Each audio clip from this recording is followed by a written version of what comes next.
Okay. Okay. So let's just start the utility and demand slides. Okay. The objectives of the class.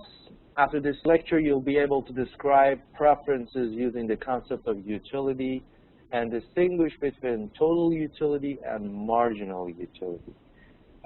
We are using those concepts that we learned in the previous class also. So as I mentioned before, even though the concepts are pretty simple on their own, the understanding of them is very important for you to use them for the next step. So we will be using the demand, supply, all those in this new chapter.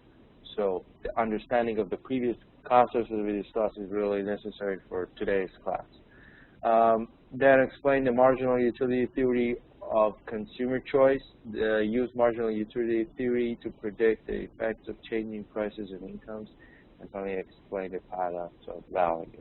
This is really important, this session, and I'm sure you'll enjoy.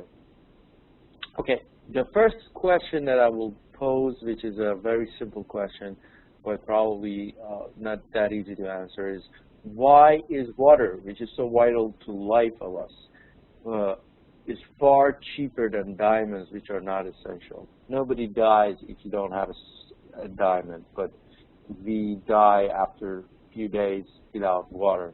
So why is the demand for heat and light is inelastic, while the demand for PC is elastic? So it means no matter how expensive heat or light become, we still have to pay for it because that's a necessity. And but for PC, I mean, changes in price will change our reaction. So this chapter helps you to understand these questions. If you don't know the answer to these questions, don't panic. We are going to discuss the answers together. So don't worry about it. Okay. So what is household consumption choices? Household consumption choices are determined by consumption possibilities and their preferences. So basically, a household's consumption choices will be decided by these two. So the first one is consumption possibilities.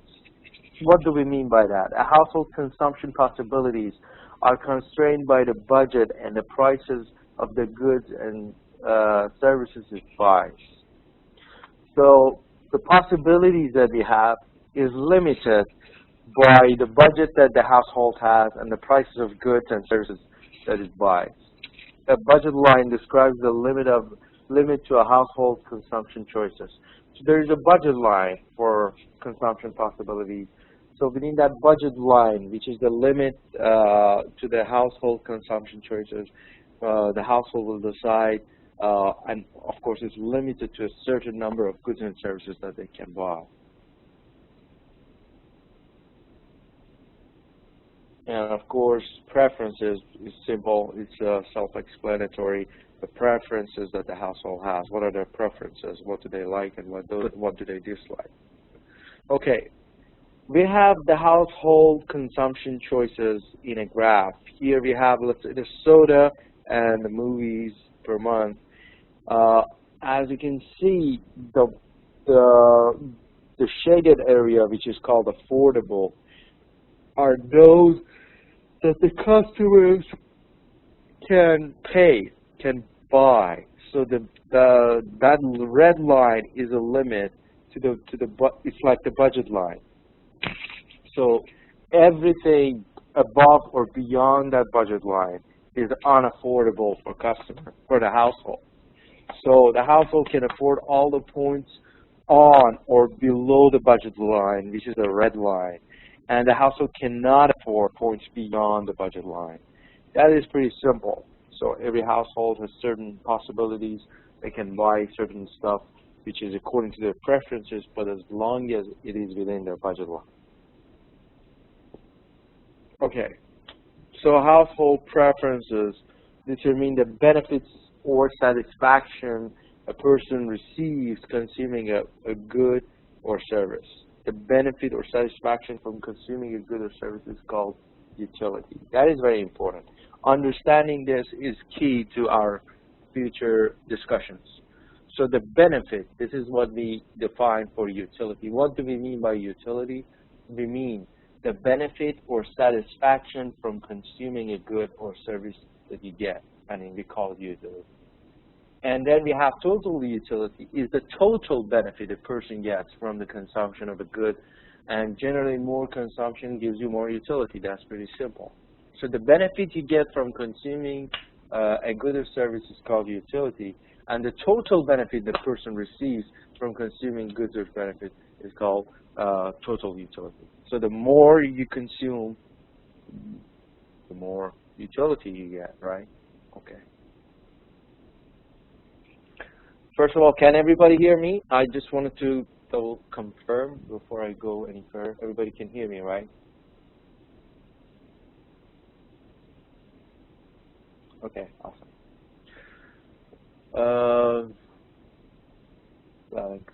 Yeah. Okay, so household consumption choices. This is for the utility. You know, the units in utility and quantity. So the more that curve that you see, the whole thing is actually your total utility. But the more you use, the more utility you get. The more you use, the more utility you get, as you can see. So it's pretty simple, very straightforward. The more you use of something, the more benefit you get from consuming that service or product, and the more utility you get. And the total utility is the total benefit you get. Okay, good.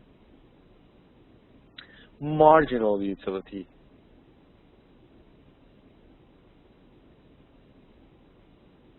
Yes, absolutely, Mr. Elia. Sure. We will be explaining it more in the next slides, but just let me go back to here. These are new terminologies. Yes, that's true, and definitely understanding of it is very important. Thank you. Stop me wherever you find yourself confused or you need more explanation. Definitely stop me, and I'll explain more. Okay. So this is just a definition we are coming up with, and the benefit, the goodness, the feeling of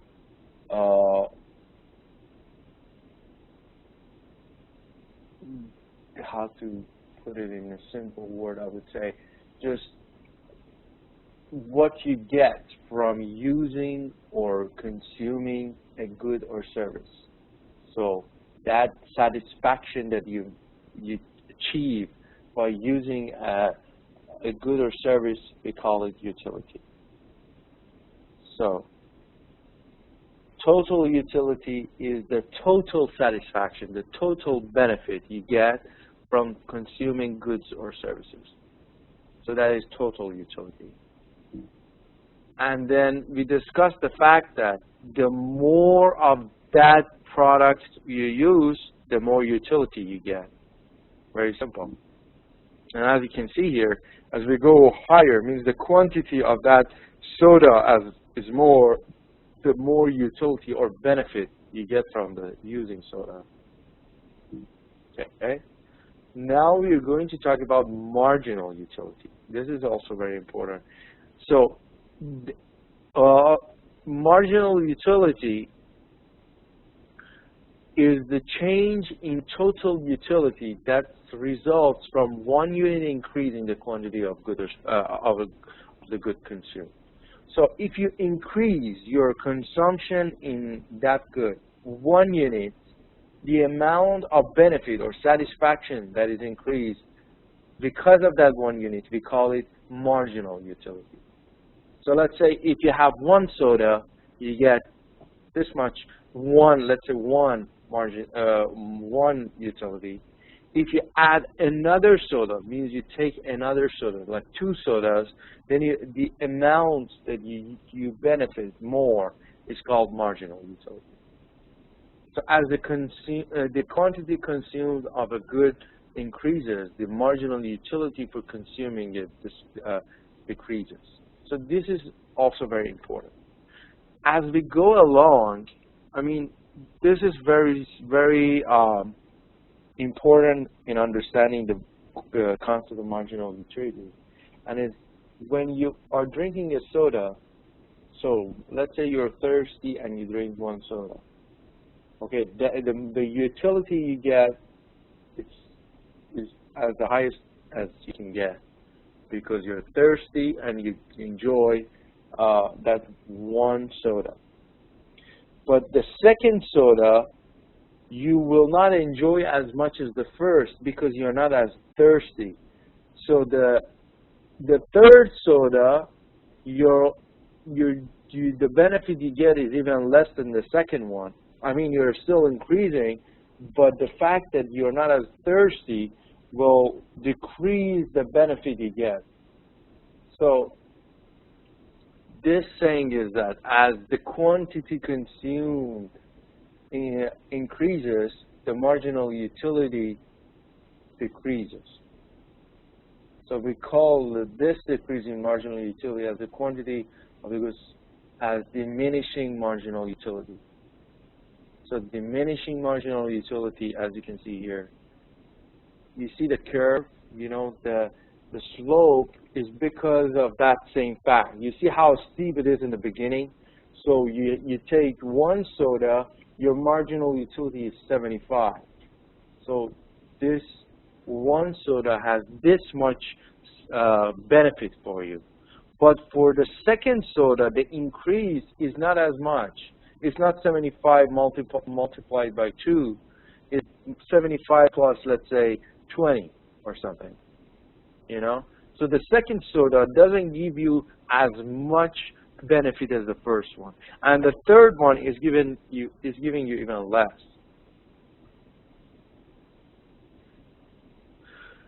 Total utility is the total benefit you get from consuming the goods.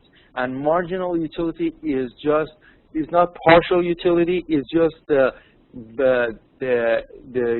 what you get in the result of 1 unit increase in the quantity. We call it marginal utility. But total utility is the total benefit you get from consuming a good. Okay? So this is very important, that diminishing marginal utility.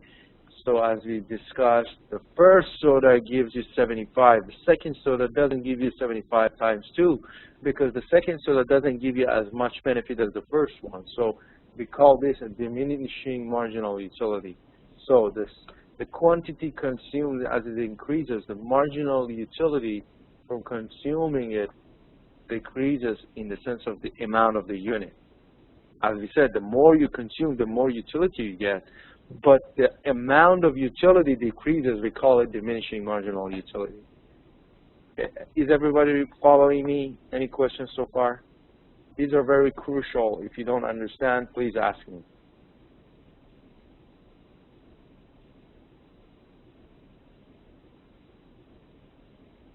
Okay.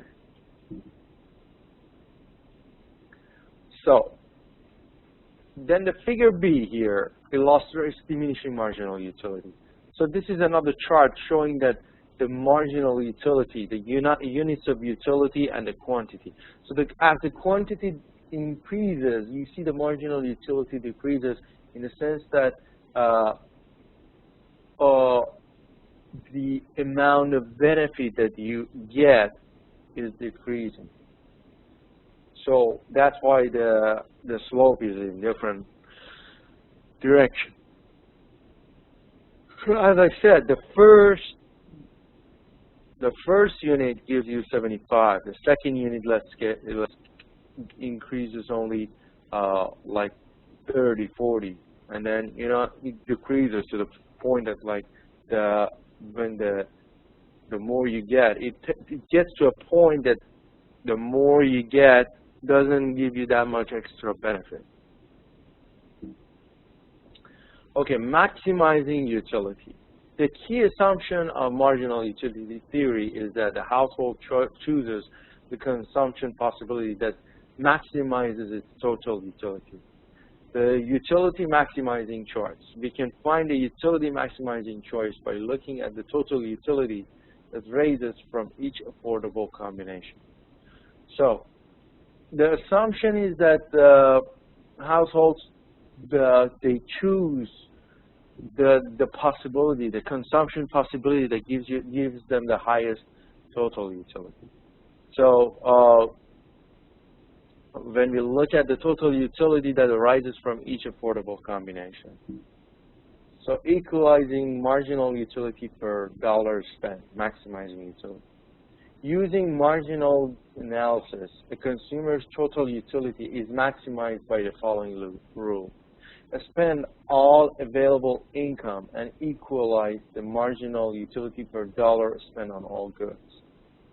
So this is for a dollar, because equalizing marginal utility per dollar. So using marginal analysis, a consumer's total utility is maximized by following this rule. By spending all available income and equalize the marginal utility, means marginal benefit per dollar that you spend on all goods. So this is understanding the marginal utility per dollar spent. So it's what is the amount of marginal utility you get per dollar that you spend. So equalize is spending all available income and equalize the marginal utility per dollar. So marginal utility per dollar spent is the marginal utility from a good divided by its price. So it's very simple. You divide the price of a good, you divide the marginal utility that you get divided by the price. Okay? So maximizing utility. So these are just some terms. So let's call the marginal utility of the movies MUM, and call the marginal utility of the soda is MUS, and call the price of movies as price of movies, like PM, and call the price of sodas as price of sodas as PS, and the marginal utility per dollar spent on the movies. So according to what we explained, is marginal utility of the movie divided by the price of the movies. And marginal utility per dollar spent on a soda is marginal utility of a soda divided by the price of the soda. Are we clear so far? It's pretty simple. Very straightforward, right? Any questions so far? Shall I go to the next slide? Everybody's following?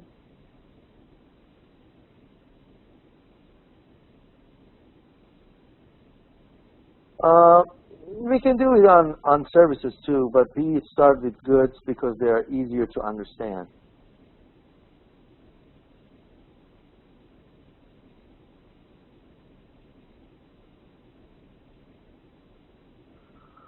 Any other question regarding the formula?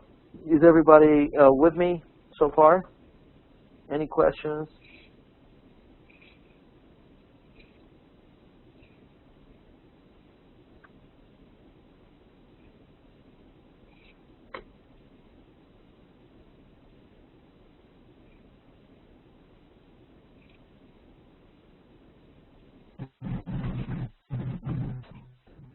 Okay.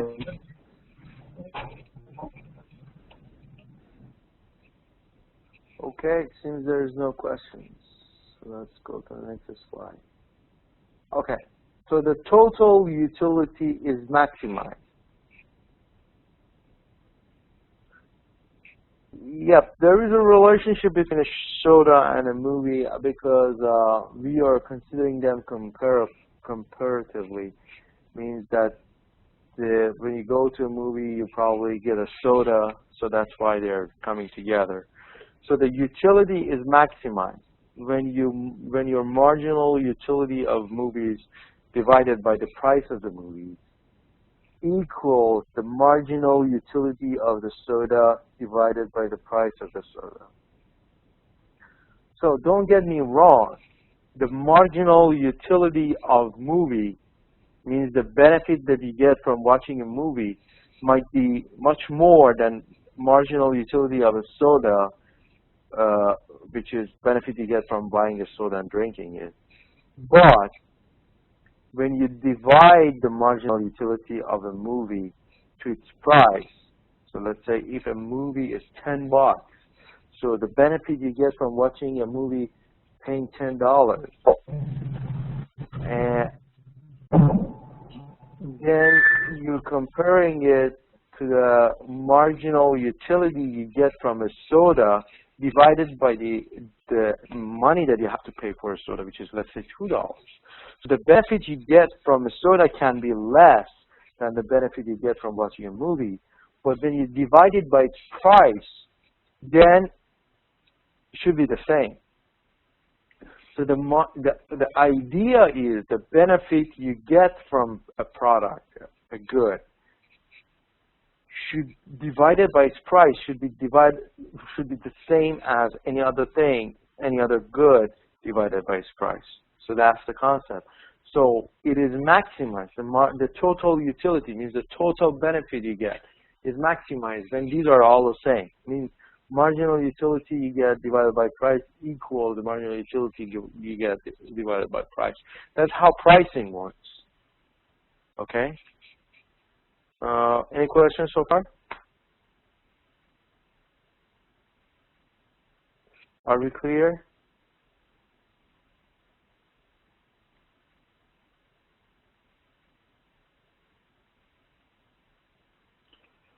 The benefits, they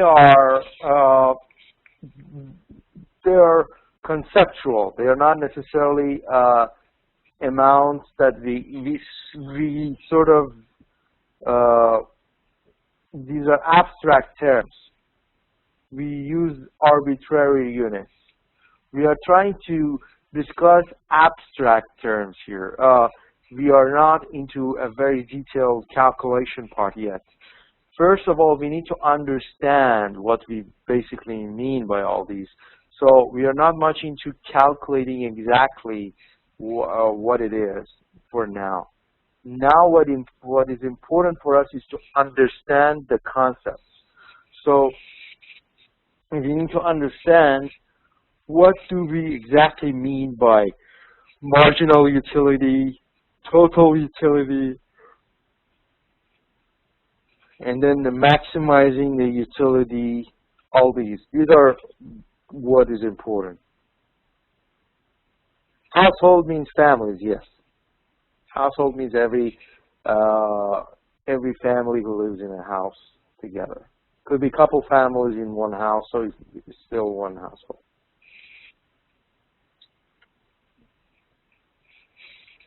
Okay. Any questions? Okay, cool. Okay, so here is the deal. So we said we have maximized the utility when the marginal utility divided by the price of movies is equal to marginal utility of sodas divided by their price, right?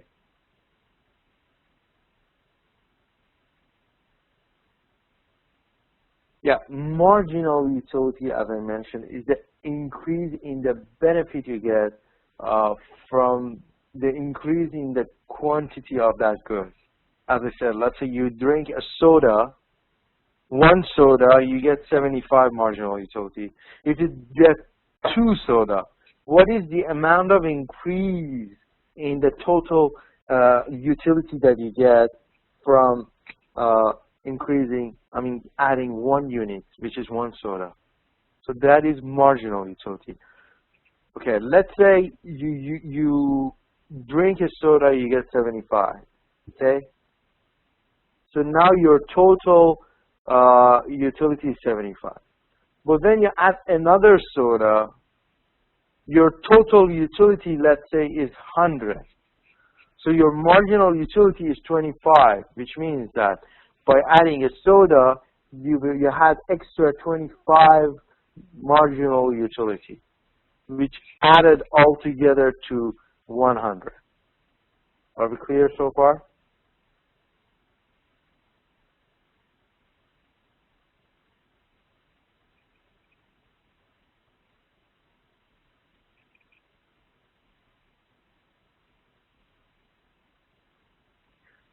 these are important. Okay, these are important because these are the foundation of understanding how economics works, and these are important because when it comes to pricing, when it comes to understanding the consumer or supplier or any other aspect that is involved in business, you need to understand these concepts because that's how you take action according to your prices. When you understand the marginal utility, you understand that the benefit that the customer is getting by buying more sodas. Let's say in restaurants, they have these free refills. And to some, it might look weird because you say, okay, how could they give me a refillable, unlimited refillable sodas by paying like extra 20 cents or even like 50 cents? This is how it works because they know that the marginal utility, the benefit you get from your second soda is not more than 50 cents because the marginal utility is not as much as the total, the first total utility you have from the first soda. So it's not that they are out of their mind that they are giving you the refillable sodas just by adding extra 50 cents. It's because of the fact that they understand these concepts. So the more you understand them, the more you can apply them in your business, no matter what you do, and you can make money, you can be successful in what you're doing. So these are the concepts, like the basic foundations that you need to be able to apply them in your business, everyday business.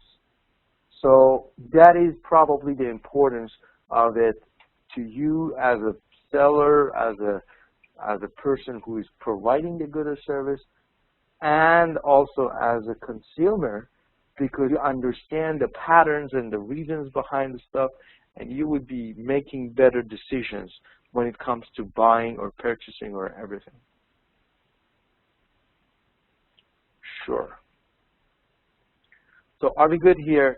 Our purpose here is to equalize the marginal utility, means the marginal benefit over the price of a good to the other. That's our goal, okay? But let's say the marginal utility of the movies divided by the price of the movies is more than the marginal utility of a soda divided by the price of the soda.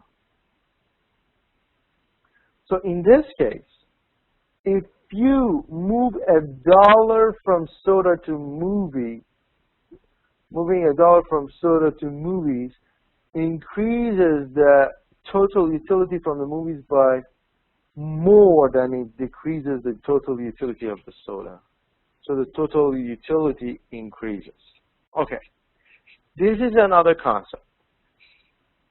We just discussed, let's say, the marginal utility over the price of movies means the total thing. It means dividing the benefit by price for movies.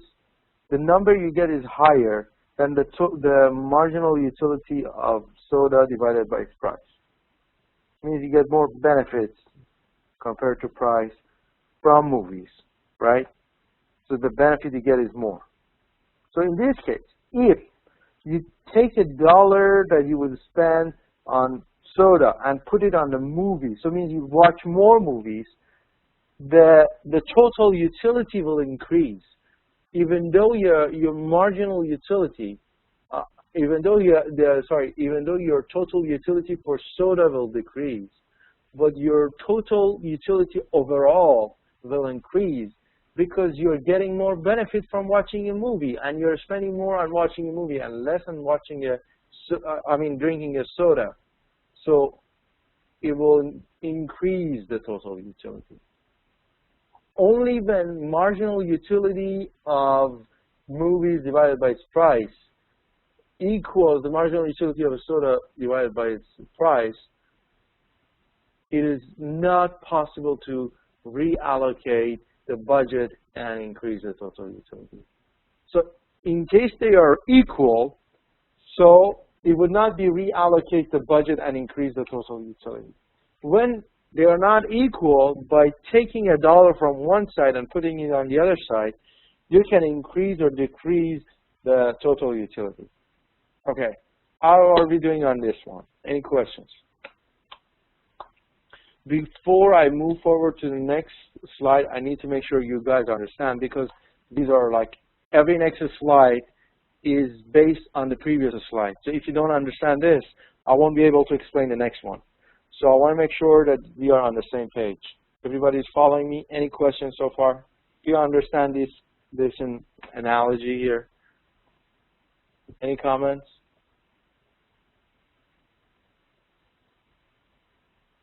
Can you please either write or speak so I know that you're listening to me? Okay. So one more time. We said marginal utility of movies was the benefit you get from watching an extra movie, right? So we call it marginal utility of a movie. When we divide it by its price, we get a number. Our goal is to have the same for movies and sodas or any other good. But if the marginal utility of a movie divided by its price is more than marginal utility of sodas divided by its price, so in this case, if you spend $1 less on sodas and you spend it on movies, means you get more movies, right? The total utility increases. Means the total utility which is the result of using soda and movies and everything together, that increases, because even though you decrease your total utility per soda, your total utility overall increases, because anyhow you will get more benefit, because by marginal utility of a movie divided by its price, you get more benefit. It is only when they are the same that you cannot take a dollar from each side and put it on the other side and change the scenario, because it's like an equation which is everything is the same. So we can't take a dollar from soda, put it on the other side, and increase the total utility, because they are practically giving you the same total utility. Okay? Any questions so far?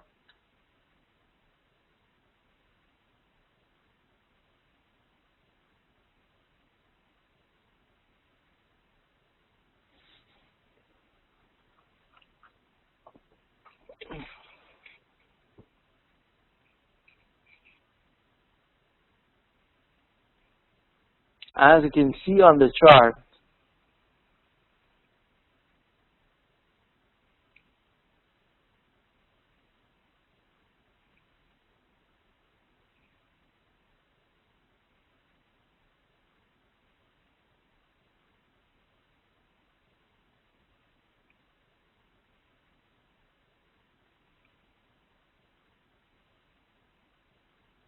yes, as you can see on the chart, the maximum total utility is where these two equal to each other.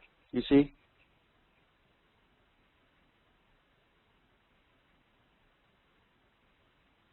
That's our prime point.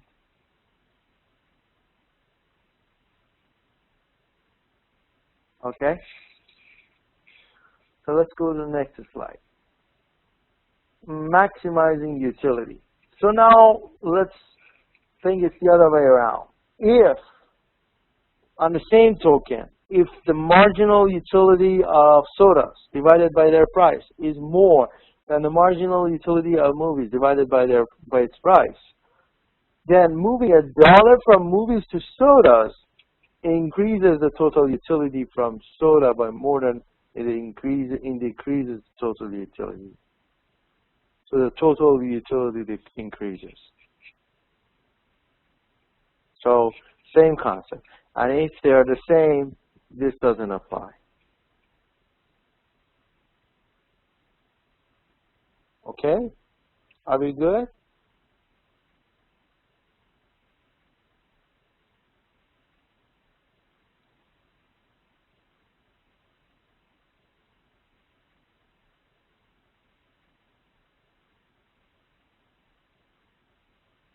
Okay. So let's talk about predictions of marginal utility theory. A fall in the price of a movie. So now, let's suppose when the price of a good falls, the quantity demanded of that good increases, and the demand curve slopes downward. This is from the previous session. You remember we discussed the demand and supply. So we said when the price of a good falls, means that by paying less money, you'll get the same quantity. Or by paying the same amount of money, you will get more of the same good. Then the demand curve slopes downward, right? So if the price of a movie falls, we know that the marginal utility of a movie divided by its price rises.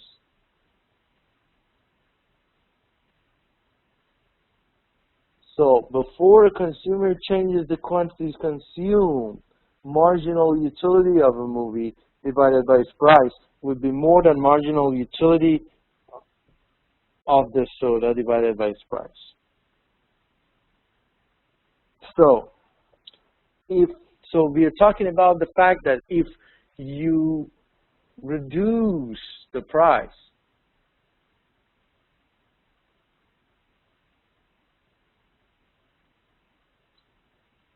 so people will be able to watch more movies. So for a minute, before consumers changes the quantity consumed, because we talked about the adjustment, you know, when the price changes, there will be an adjustment because people will start consuming more. But just for that certain second that this happens, this equation will change into the fact that marginal utility of movies divided by the price of them will give you the higher total utility rather than marginal utility you get from the sodas divided by their price.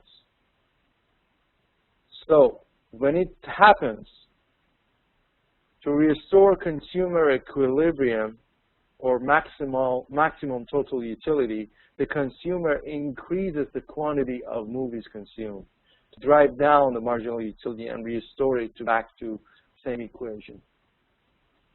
Okay? So any questions so far? Everybody's following me?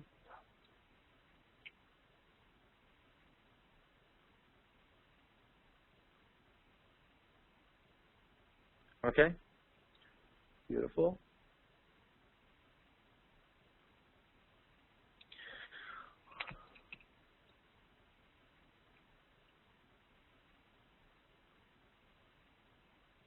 Okay, now on the same token, a change in the price of a good changes the demand for another good also.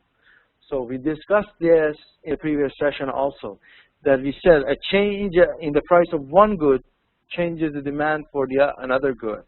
So you've seen that if the price of the movies falls, we get total utility, higher total utility from movies. So before the consumer changes the quantities consumed, we discussed this fact that the total utility for movies is higher than the total utility than the sodas. And to restore that, the consumer decreases the quantity of sodas consumed and will drive up the marginal utility in sodas, and therefore they will equal to each other again. So this is working in many different ways now.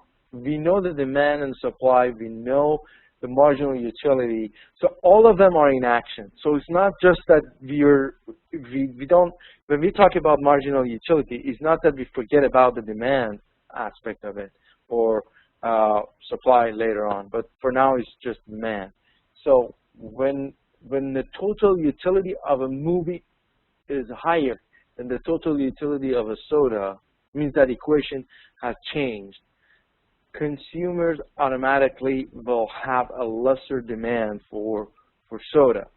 By having a lesser demand, the total utility will increase for soda per price, because then you will have a new calculation, because people, there will be less quantity consumed of the soda, So then that will also be the same. I mean, the marginal utility of the movies divided by the price of the movies would equal the marginal utility from the soda divided by the price of the soda. Okay? How are we doing so far? Any questions?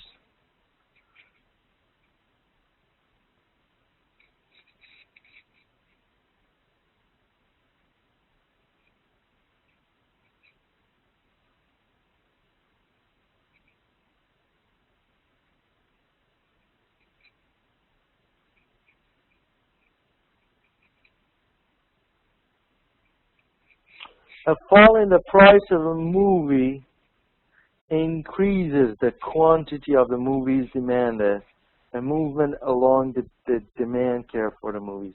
So as you can see, on the first chart, which is A, by a fall in the price, you'll get more quantity. So on the same line, you move downward.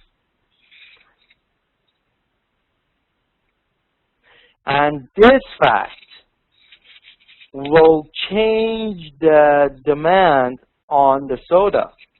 So it will decrease the demand for soda and then shift the demand curve of soda.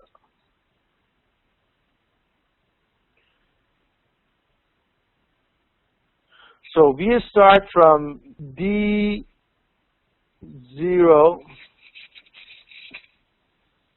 and D1 on the second chart, you see, from the ending line, where it's 6, right? So when the demand increases for the movie, the demand for soda will move from 6 to 5. Are you following me?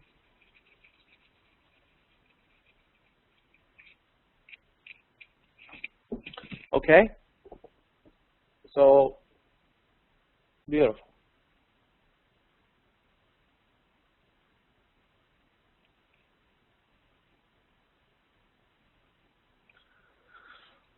So, predictions of marginal utility theory. Now suppose the price of soda rises, okay? We know that the marginal utility divided by price will fall because the price is now the denominator of the equation, which is the price, increased. So the total number we get out of this division is lower, right? So the price has increased. So before the consumer changes the quantities consumed, your marginal utility of soda divided by price would be less than marginal utility of movies divided by their price, because the price of the sodas have increased. So to restore the consumer equilibrium, which is the maximum total utility, the consumer decreases the quantity of the soda consumed to drive up the marginal utility of the soda and increase the quantity of movies consumed to drive down the marginal utility of movies. And this will restore it back to here. So this is also another equilibrium, if you will, the consumer equilibrium, which means that the marginal utility of one product, which is movie, divided by its price, is equal to marginal utility of another product, which is soda, divided by its price. Whenever this equation changes, stuff happens to bring it back to this equation. So if the price of soda increases, means the marginal utility of the soda decreases. So consumers will not take this. They do something about it. What they do, they will decrease the quantity of soda they consume. The quantity they decrease, so then their marginal utility will increase over the price. And that will bring back the equilibrium. And on the other side also, they will go watch more movies. So the marginal utility of the movies will decrease. So over the price, the total utility of the movies also decrease. So there will be increase in the total utility of the soda they do actions that increases the total utility of the soda and decrease the total utility of the movies, so that it will be equal. Okay? Any questions so far? Are you following me?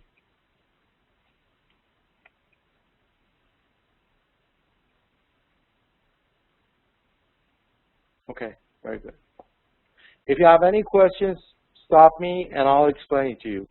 Ask me questions whenever you have questions. Otherwise, I'll just keep on going, and if you don't understand, I wouldn't know. So stop me wherever you want. So, a rise in the price of soda decreases the quantity of soda demanded. So, we discussed that. If the price increases, there's a direct relationship between the price and the demand in demand curve. The higher the price, the lower the demand. So if the price of the soda decreases, the quantity of soda demanded. If the price of a soda increases, the demand for soda, the quantity will decrease. Which is the higher the price, the lower the demand. So a movement along the demand curve for soda will happen. And increase in the demand curve in demand for movies will cause a shift of the demand curve for the movies also.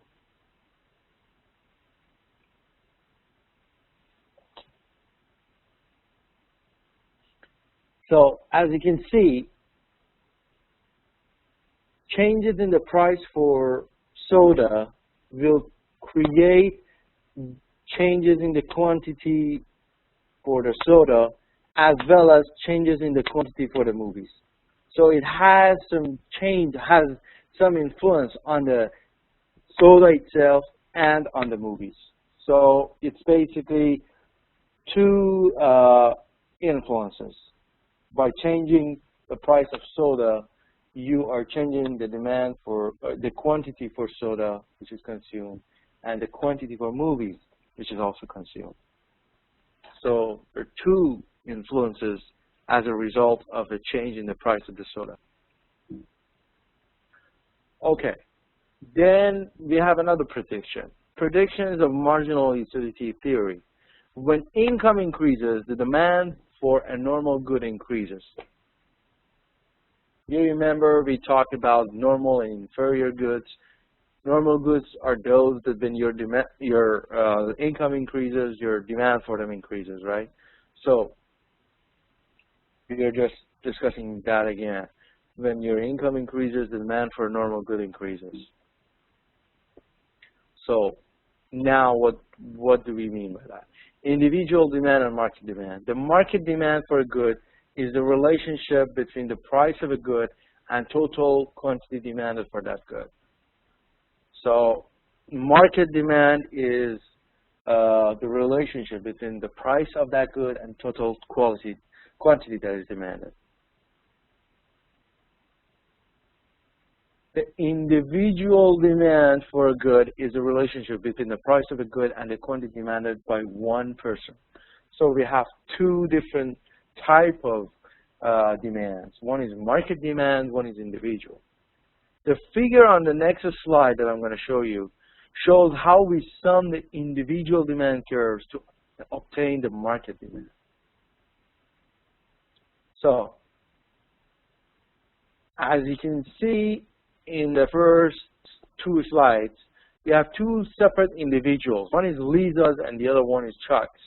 So Lisa and Chuck, they have two different type of demand curves, as you can see. So quantity of movies and the price of the movies, right? So we add them all up together, which means 5 plus 2 equals 7. So by adding that together, we have a new demand curve.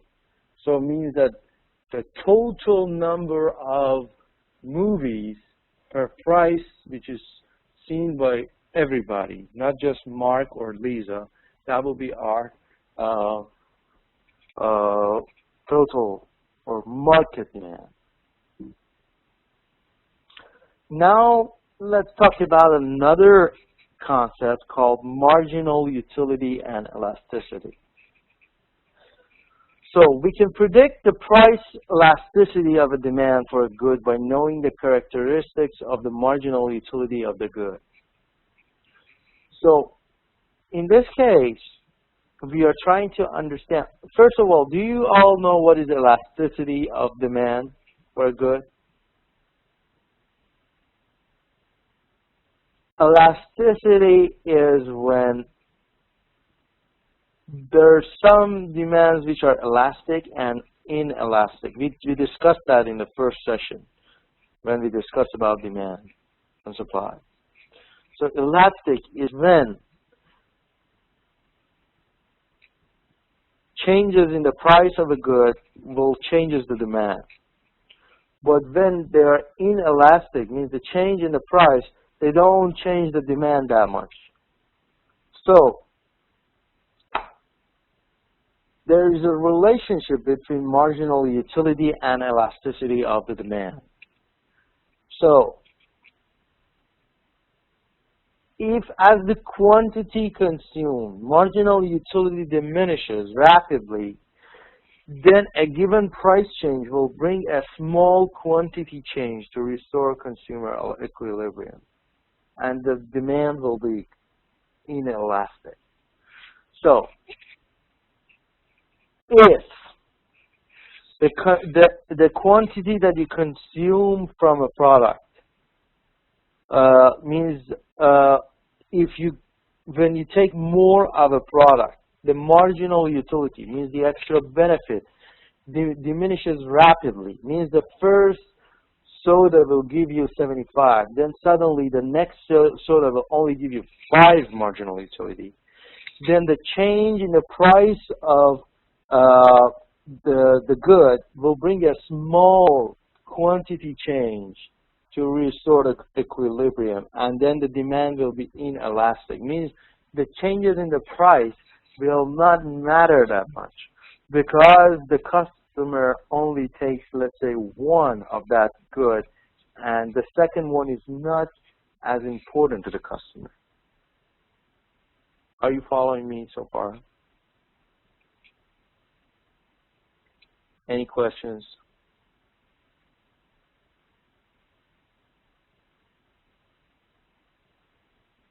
Okay. I think there is no question.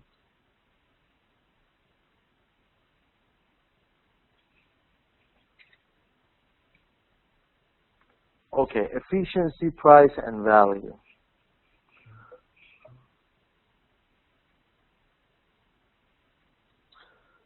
So consumer efficiency and consumer surplus. When consumers maximize their utility, they're using resources efficiently. So the idea is for the customer or consumer to maximize their utility, the benefit they get. So if they are able to maximize the utility or the benefit they get from a good, they are using their resources efficiently. That's when we call efficient use of the resources. And the marginal benefit from a good or service is the maximum price the consumer is willing to pay for an extra unit of that good or service when his or her utility is maximized. Okay, so we are trying to explain marginal utility in the eyes of efficiency, consumer efficiency. First, we discussed that the consumer efficiency is when they maximize their utility. Okay? So if they are at that level, means they have maximized their utility. Okay, can everyone hear me loud and clear?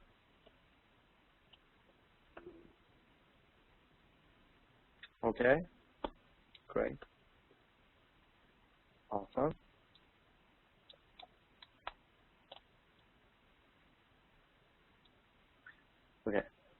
So if you have a problem with the hearing, it's probably your speaker or something with your computer, because everybody else is hearing me, and I don't think it's probably your computer or maybe your internet.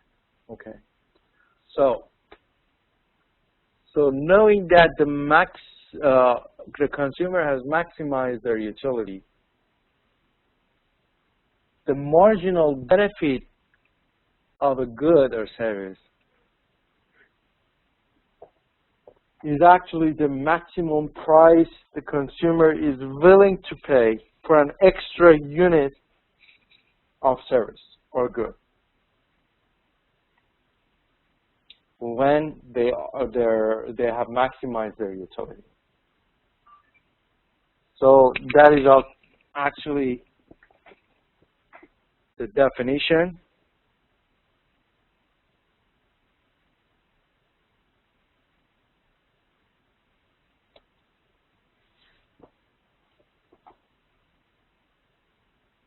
Okay. Then the paradox of value. The paradox of value is, this is a question that we posed in the beginning, which was, why is water, which is essential to life, far cheaper than diamonds, which are not essential? It is resolved by distinguishing between the total utility and marginal utility. So the next slide will show us the reason behind it, and we'll understand why water, which is so essential for life, is far cheaper than diamonds. Okay? So as you can see here, the total utility and the consumer surplus from water is large, but the marginal utility and price of water is small. In contrast, the total utility and consumer surplus from diamonds is small, but the marginal utility and price of a diamond is large. Okay? So what does this exactly mean? What it means is, the total utility means the overall benefit you get from water is really huge. And the surplus, the excess of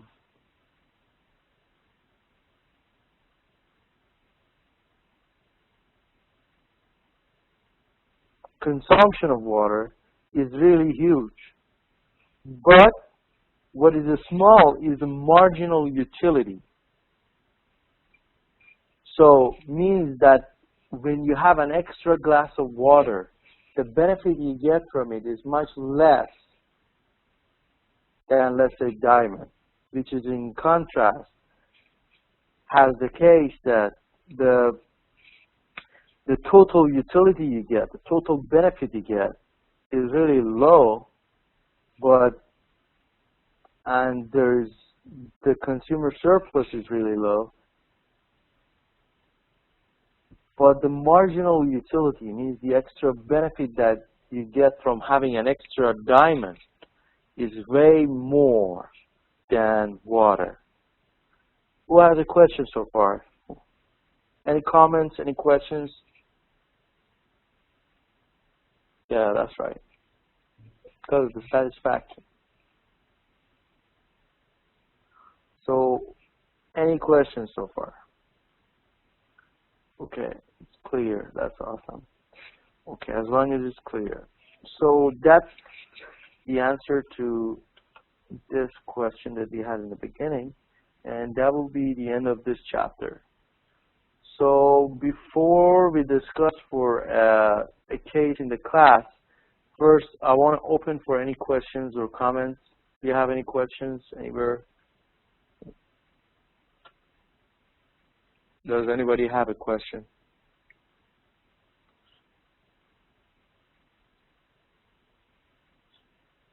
question. Okay.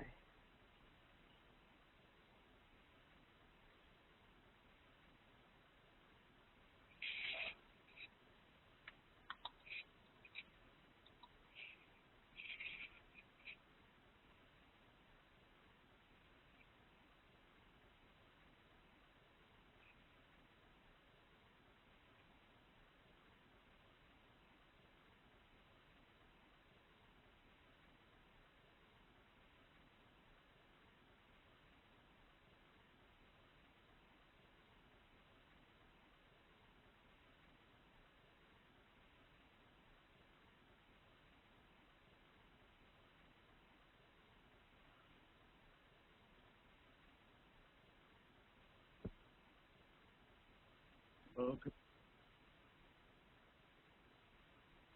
I w- To an Introduction to Economics by David Oxford of Park Bench Tutors.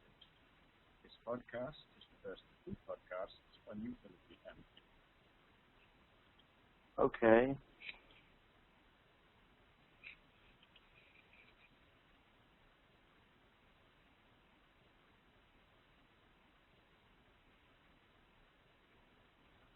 Okay, absolutely. You'll get the material. Let me just show you a clip where demand. This benefit is, and if it can be measured, then how to. I'm looking for some examples to show you.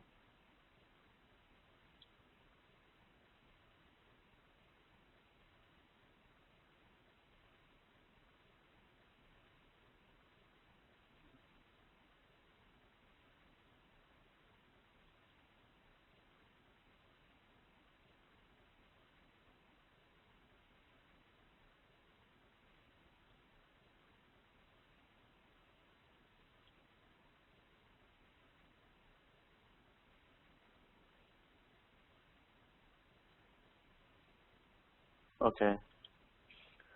So I want to show you this slide. Let me share my desktop.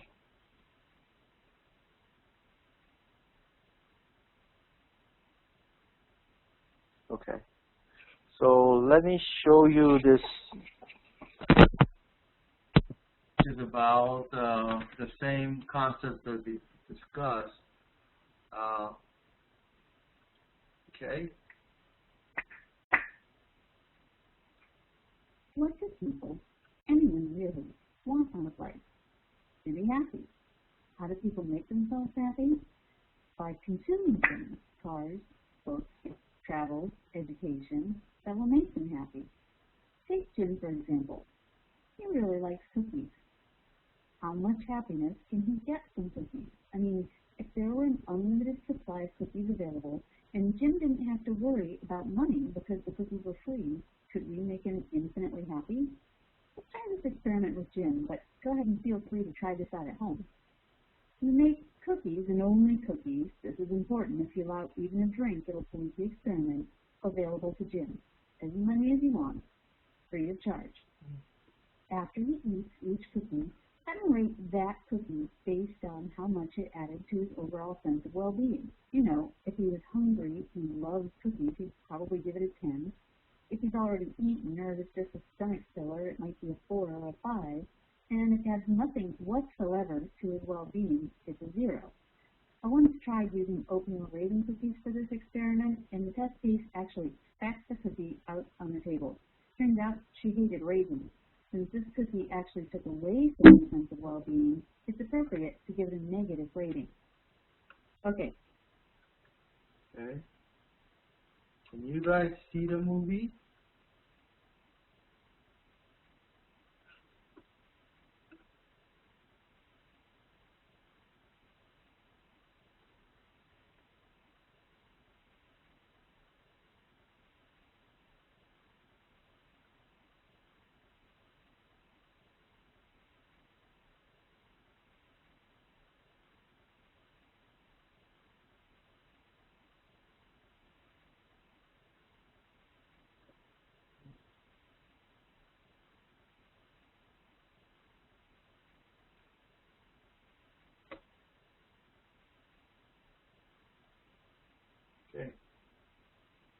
let's go back to Jim.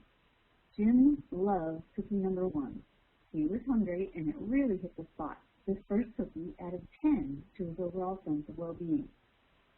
Jim says that cookie number 2 was really good, but the first cookie already took the edge off his hunger. He reports that the second cookie added 8 to his overall sense of well-being. Cookie number 3, still good, but Jim's starting to fill up. Cookie number 3 adds 5 to his sense of well-being. Cookie number 4, Jim is getting pretty full. He eats it to be polite, but he doesn't get a lot of added satisfaction from it. Cookie number 4, there's a 2. You offer Jim cookie number 5. He says he'd rather not. You insist. Jim eats the 5th cookie, and now he looks a little bit green. He feels worse than before. He rates cookie number 5 as a -3. What we discover from this experiment is that if you give a consumer identical successive units of any one consumer good, each unit consumed yields less and less happiness or satisfaction, economists use the term utility instead of satisfaction, than the previous unit. This is known as the law of diminishing marginal utility, where marginal utility is the amount added to total utility with the last unit you consumed, or the change in total utility over the change in quantity. Here's what it looks like for Jim. Try this. Based on his marginal utility figures, what is Jim's total utility? That is, his overall sense of well-being.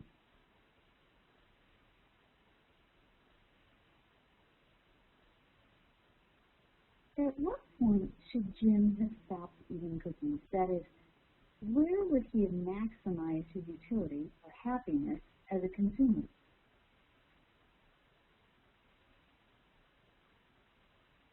Consumption should stop when Jim isn't adding any more to his happiness, but isn't yet losing happiness. To reach maximum utility, consumption needs to stop when marginal utility is equal to 0. For Jim, this takes place at about 4.5 cookies. I encourage you to try this for yourself. As long as identical successive units of the same commodity are consumed, the law of diminishing marginal utility will hold.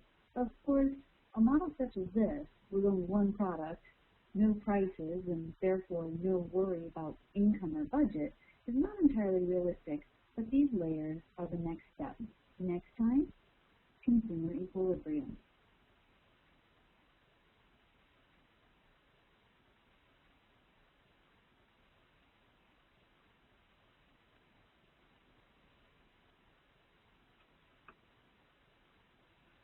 Okay. So, which one of you were able to see the movie I shared?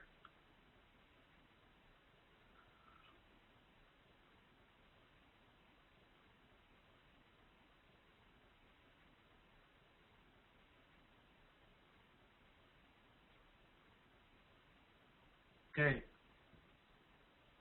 Who could see it? Who could see it? Could you please confirm? I want to see if you can see, or it's only those who cannot see. It's because of the computer.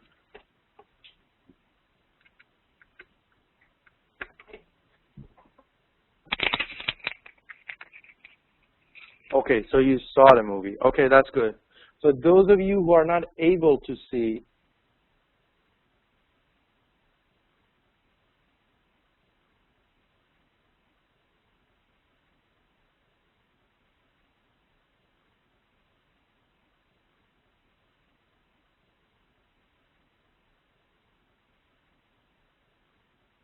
okay, yeah, it's because of the slow,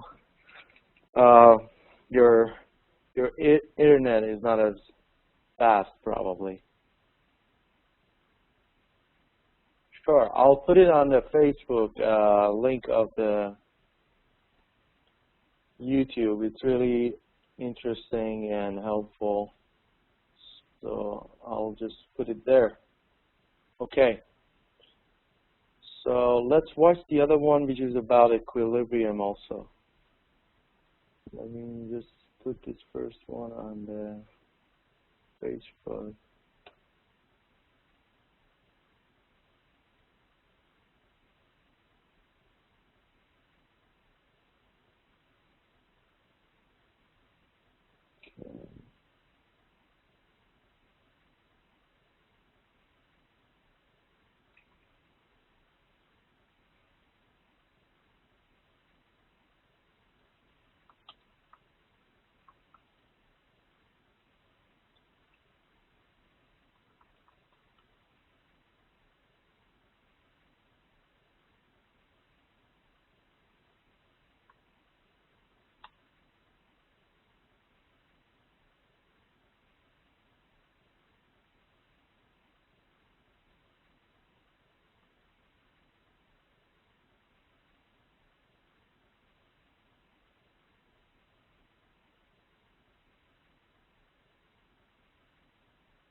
Okay.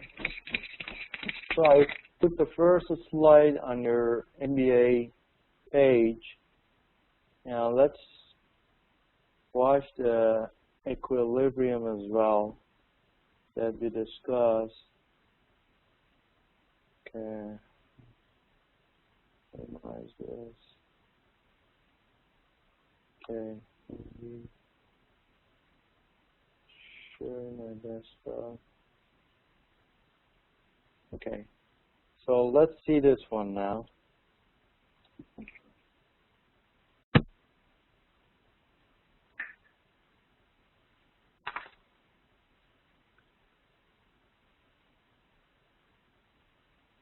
What happens as our consumer's decision becomes more complex?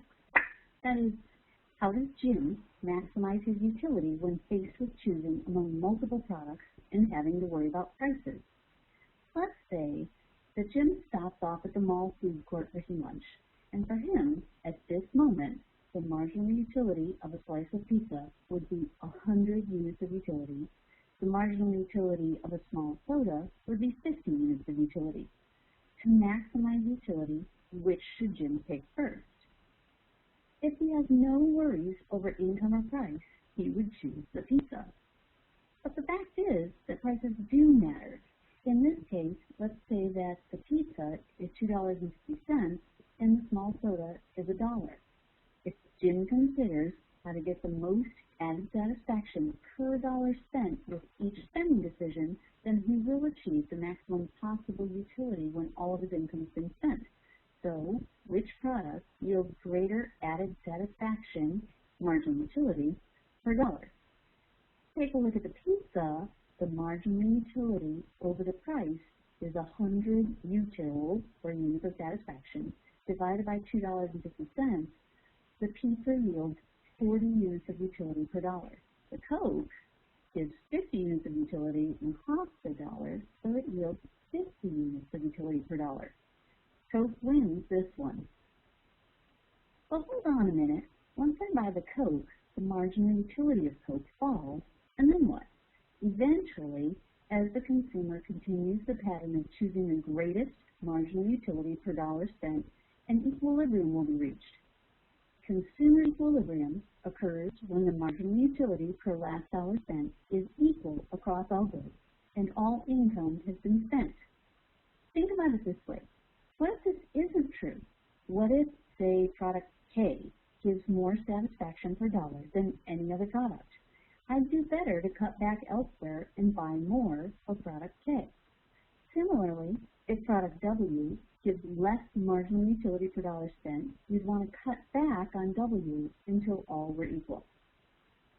Okay, look. Assume the consumer has a weekly income of $100, which he spends completely on 3 commodities: pizza, beer, and cigarettes. The price of pizza is $12, the price of beer is $8, and the price of cigarettes is $4. What combination of pizza, beer, and cigarettes is this consumer going to choose? Well, right now, there just isn't enough information to answer this question. It's not enough to know your consumer's budget. You also need to have information about his or her preferences. For example, if this were me, I don't drink or smoke, so I'd spend all of my money on pizza. This means we need some additional information about our hypothetical consumer. Remember when we went through the cookie activity? The utility figures reflected the consumer's tastes and preferences. I'm going to use the following table to determine our consumer's preferences. Notice that for each product, the law of diminishing marginal utility holds.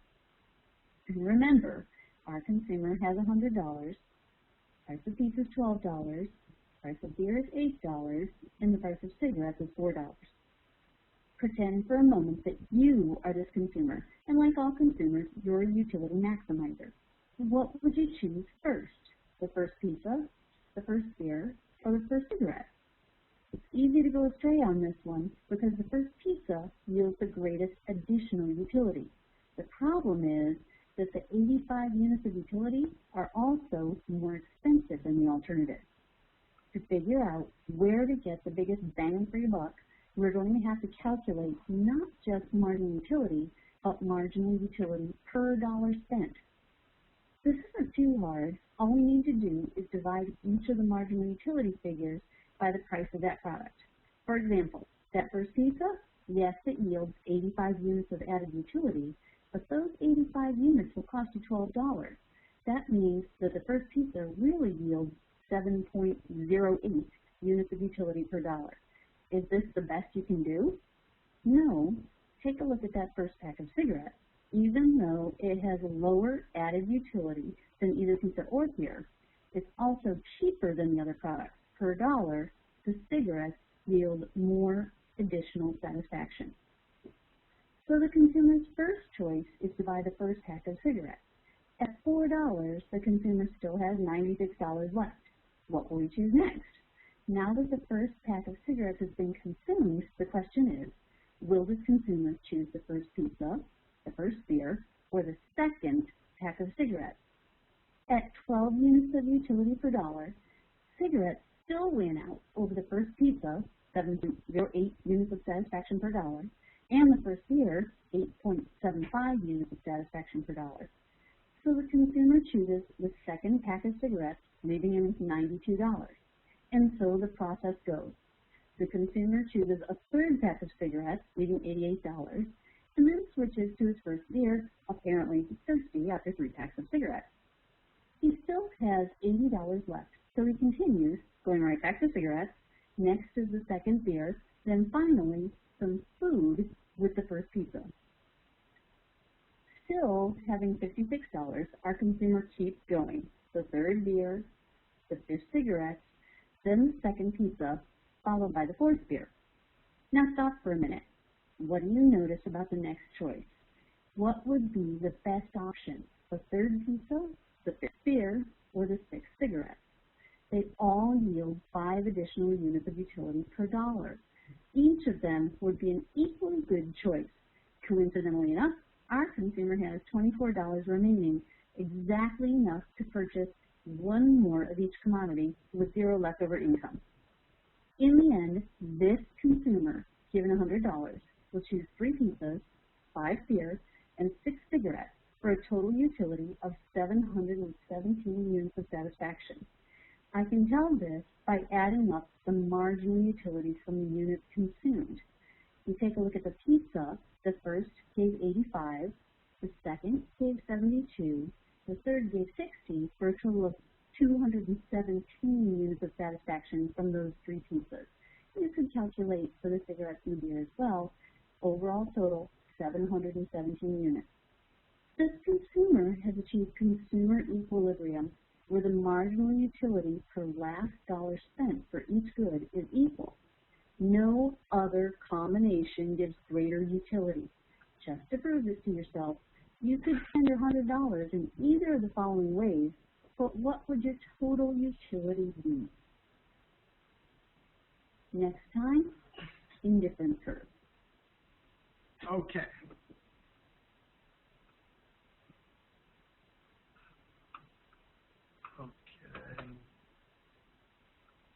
Sure. Okay, awesome. Let me put that on the YouTube, this one also. Read on the Facebook.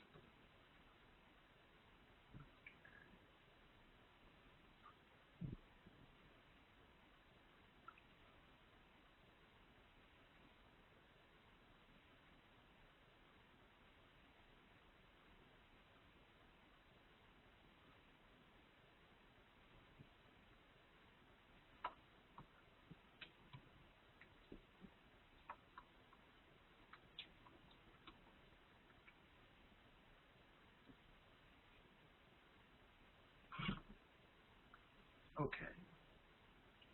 Awesome. Beautiful. So, is there any questions?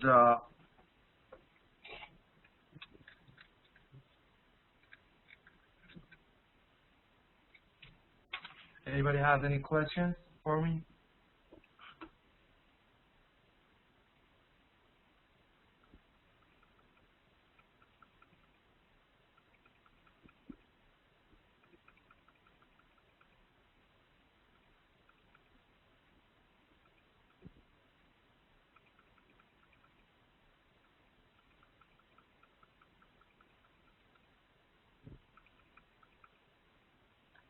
Okay. Can you hear me? Everybody can hear me?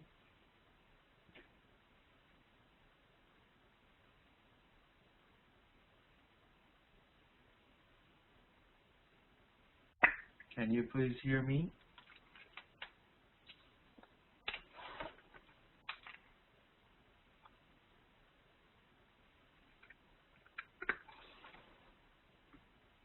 Awesome.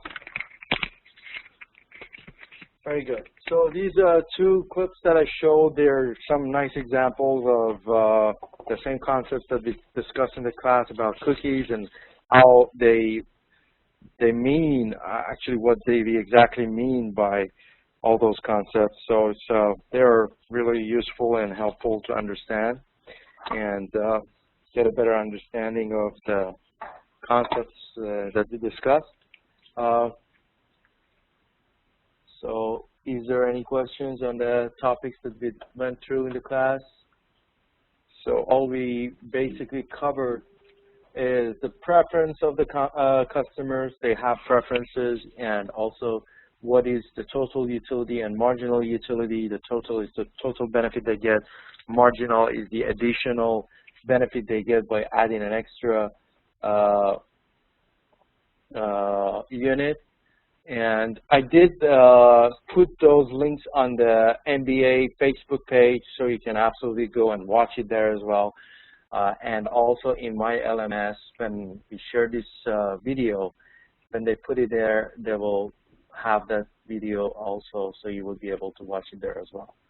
So, and then we discussed the marginal utility theory for consumer, and we were able to make some predictions, and we talked about elasticity of demand and how it works. We talked about the budget line and the total utility that we get, and we discussed about the diminishing marginal utility, and we mentioned that as we go along the line and add more units, the satisfaction or happiness we get from adding an extra unit will decrease. And then we talked about this formula that we want to have marginal utility of the goods divided by the prices be the same. So we make sure that we have all of them at the same level, and the maximal or maximum utility is where they all are at the same number. And if there is any difference, we would, make some changes to make them the same, and demand also will play a role in making those changes possible. Then we mentioned about the rise in income, that it increases the demand, and that the increase in demand also changes that equation. And then we talked about this question, that the paradox of value, and we asked why is it that water is cheaper than diamond, and the reason is because of the marginal utility. Marginal utility, those goods that give us more marginal utility are those goods that are more expensive. And like water, there's like a lot of total utility we get from it, and there's a consumer surplus, but we don't get that much of a marginal utility from a second glass of water. That's why it's not expensive. But from the second, like diamond ring that we get, there's a huge amount of marginal utility or benefit that we get. So that's why it's so expensive. So if there's no questions, we can end the class right here.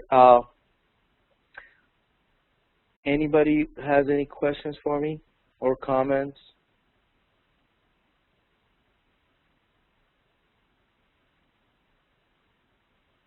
Okay, awesome. So feel free to go back to the Facebook page and view the slides one more time. The clips. Those are really helpful, very nice examples, and those would be really beneficial to understanding the concepts that we explained in the class. You have a beautiful week, and I look forward to seeing you next weekend. Next week in the class for 2 courses. So you have a wonderful day, and thank you so much.